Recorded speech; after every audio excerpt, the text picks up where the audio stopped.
Doctor, माझी मुलगी नेहमी एकटीच राहते, सतत उदास असते, काहीतरी विचारच करते आणि काही बोललं तर चिडचिड करते. डॉक्टर, माझ्या मुलाला स्वतःला एवढा राग येतो की त्याला विरोध केला तर तो स्वतःला हानी पोहोचवतो किंवा दुसऱ्यांना हानी पोहोचवतो आणि अशात तर तो म्हणतोय की मला आत्महत्येचे विचार येत आहेत. मग मी काय करावं? मित्रांनो, बऱ्याच जणांचे असे कंप्लेंट्स येत असतात. डॉक्टर म्हणून क्लिनिकमध्ये बसतानाच काल एक केस आली होती, ज्यामध्ये पालक त्यांच्या मुलाला घेऊन आले होते आणि सांगत होते की ह्याच्या हातातून मोबाईल काढून घेतल्यामुळे ह्याने त्याच्या हातावर मनगटाच्या जवळ ब्लेड मारले होते आणि त्याचं रक्त सतत वाहत होतं. त्यामुळे मी काही न बोलता आधी त्याची ड्रेसिंग वगैरे करून दिली आणि मग नंतर त्या पालकांना म्हटलं, मला एक वेळ काढून थोड्या वेळानंतर भेटायला या आणि मी तुम्हाला नंतर मार्गदर्शन करेल. तर मित्रांनो, ही जी घटना आहेत, अशा घटना दिवसेंदिवस वाढत आहेत आणि ह्याचं काय कारण आहे हे जाणणं खूप गरजेचं आहे. आजकाल जे आहे, मुलं फार हट्टी होत आहेत आणि त्यांच्या मनाविरुद्ध झालं तर मग ते चिडचिड करतात, एकटे राहतात, उदास होतात किंवा स्वतःला तरी किंवा दुसऱ्याला तरी हानी पोहोचवतात. आपण आजच्या व्हिडिओमध्ये पाहूयात हे या सर्व प्रश्नांची उत्तरं काय आहेत. सर्वप्रथम तर आपण हट्टीपणाची कारणं काय आहेत हे जाणून घेऊ.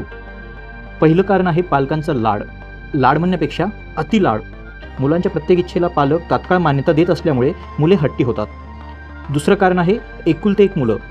जे एकुलते एक मुलं असतात ते स्वतःला केंद्रस्थानी मानतात आणि त्यांच्या मागणीनुसार सर्व काही मिळावे अशी अपेक्षा असते.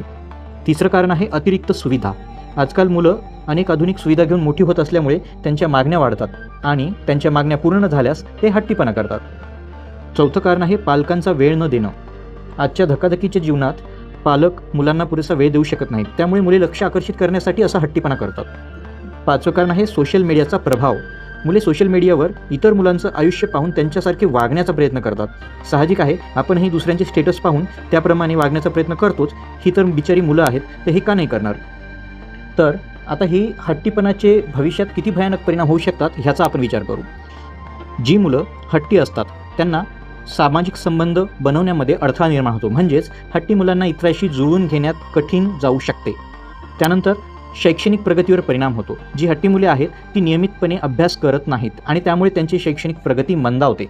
तसेच आत्मविश्वास कमी होतो. जेव्हा मुलांच्या मागण्या पूर्ण होत नाहीत तेव्हा त्यांचा आत्मविश्वास कमी होऊ शकतो.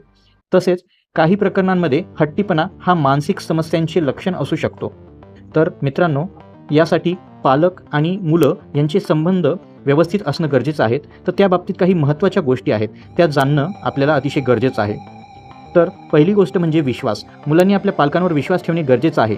यासाठी पालकांनी मुलांशी खुल्या मनाने संवाद साधला पाहिजे, त्यांच्या भावनांना महत्त्व द्यायला पाहिजे आणि त्यांच्याशी खोटं नाही बोललं पाहिजे. दुसरी गोष्ट महत्त्वाची म्हणजे प्रेम. मुलांना भरपूर प्रेम द्या, त्यांना मिठी मारा, त्यांच्याशी खेळा आणि त्यांच्या प्रगतीबद्दल त्यांची प्रशंसा करा. शिस्त. मुलांना शिस्त लावणे अतिशय गरजेचं आहे. त्यांना चांगले व वाईट यातला फरक शिकवला पाहिजे. मुलांनी काय चांगले आहे, काय मागितले पाहिजे, कशाचा हट्ट केला पाहिजे हे शिकलं पाहिजे आणि पालकांनी ते शिकवलं पाहिजे. तसेच कशाचा हट्ट करू नये, कशाचा हट्ट करावा ह्या गोष्टी त्यांना सांगणे अतिशय गरजेचं आहे आणि पालकांनीही ते सगळं ओळखूनच मुलांशी बिहेव करायला पाहिजे.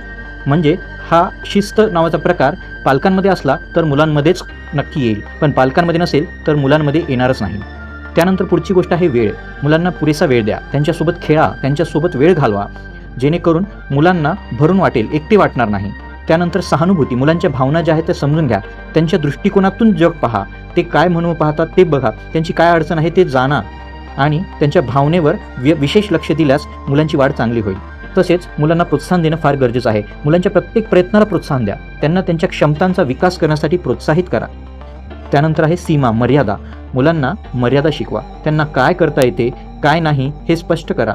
तुम्ही काय पुरवू शकता, काय पुरवू शकत नाही, तुमच्या काय लिमिट्स आहेत, काय मर्यादा आहेत, आर्थिक असतील, शारीरिक असतील, ह्या सर्व गोष्टींची जाणीव त्यांना करून द्या.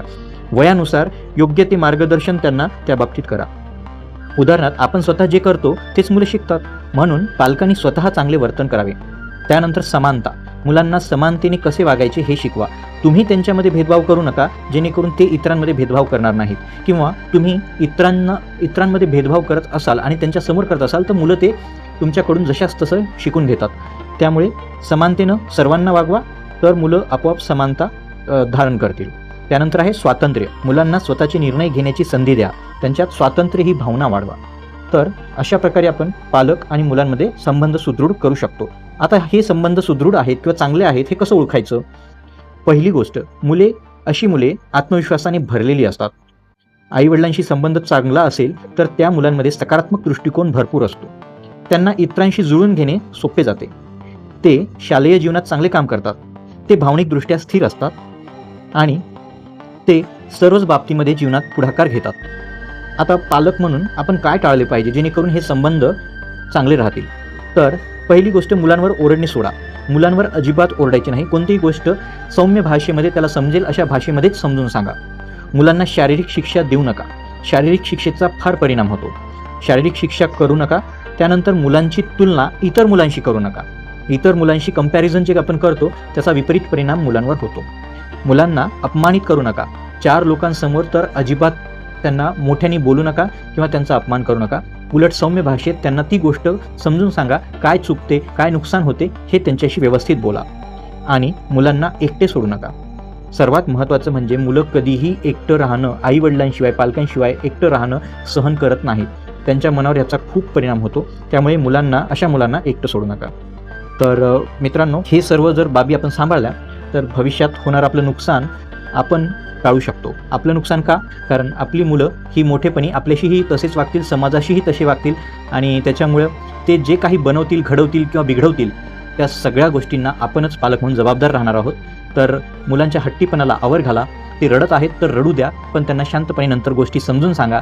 त्यांच्याशी मनमोकळे बोला, परंतु कुठेही त्यांचे हट्ट पुरवू नका. त्यांची जिद्द, त्यांना जे आवश्यक आहे ते जरूर पुरवा, पण जे काही करायचं ते शिस्तीत करायचं. बेशिस्त गोष्टींना आवर घाला. तर ह्या व्हिडिओबद्दल आपले काही कमेंट्स असतील तर कृपया नक्की कळवा.